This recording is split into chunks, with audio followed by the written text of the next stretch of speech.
Hey there, moms and dads. In a previous video, I gave you a litany of all the life lessons children need to learn at school.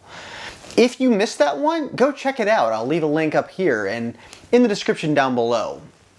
You may be surprised, but the majority of what your kids are learning isn't what the teachers are instructing about. Today, however, we need to acknowledge that you, parents, are the most important teachers of life skills and values for your kids.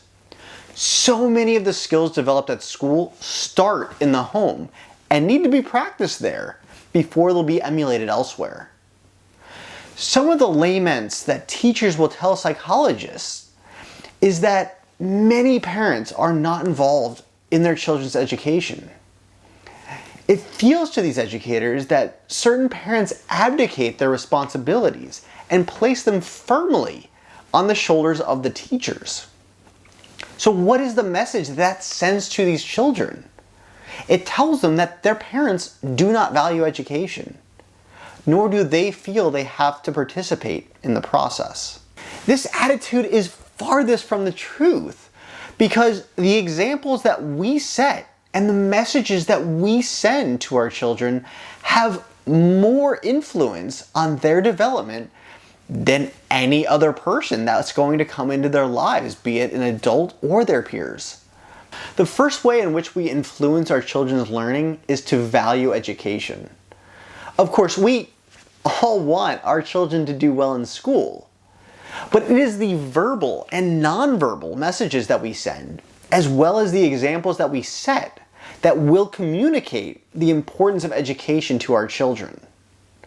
We can do this in a variety of ways. Making learning and schoolwork top priority in your children's daily life is paramount for their success. However, many children express that they don't have time to do their homework because of extracurricular activities, or the need to go to their siblings' game, or getting home too late from going out to dinner, and a variety of other reasons. The need to balance our personal lives, activities, work, and domestic demands can be overwhelming. And yet, the message these children are inadvertently receiving is that other things come first, come before their schooling. They also may be told that if they run out of time at night to just do your math. But this communicates that the other subjects aren't as important, which I don't think is really the message that was meant to be sent. Valuing education also means to set the best example we possibly can.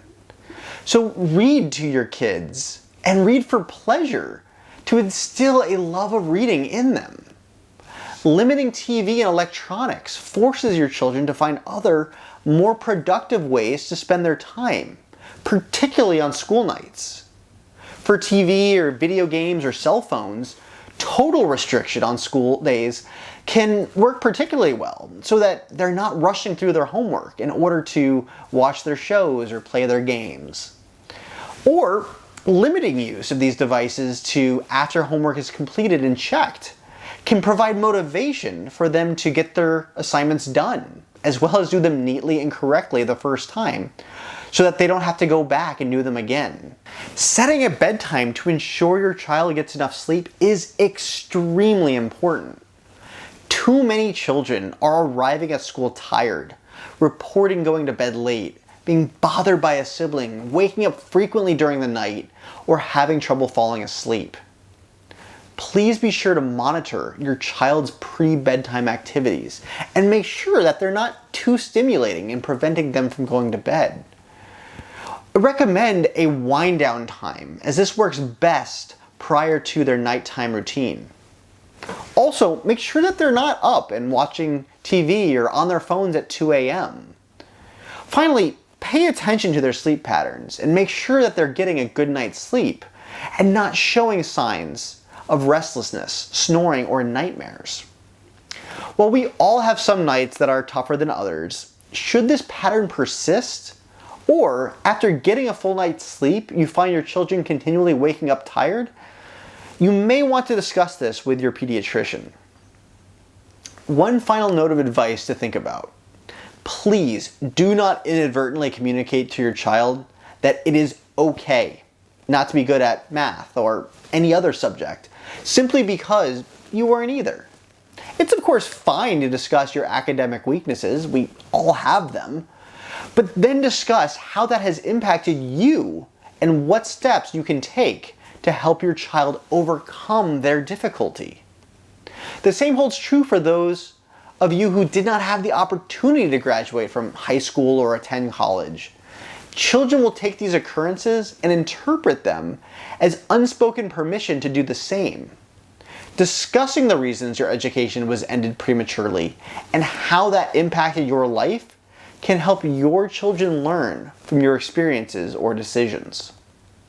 The importance of education needs to be communicated early and often, not as a lecture, but as a core value of your family. Thank you so much for watching this video. For more top 10s, parenting tips, and answers to your questions on toddlers, teens, and in-betweens, consider becoming a subscriber and ring the bell to be notified of our videos. If you would like to join a community of supportive parents that are doing their best, just like you, check out our Facebook page. I'll leave a link in the description below. Or follow us on Twitter at ParentingZ to A. Until next time, enjoy your kids.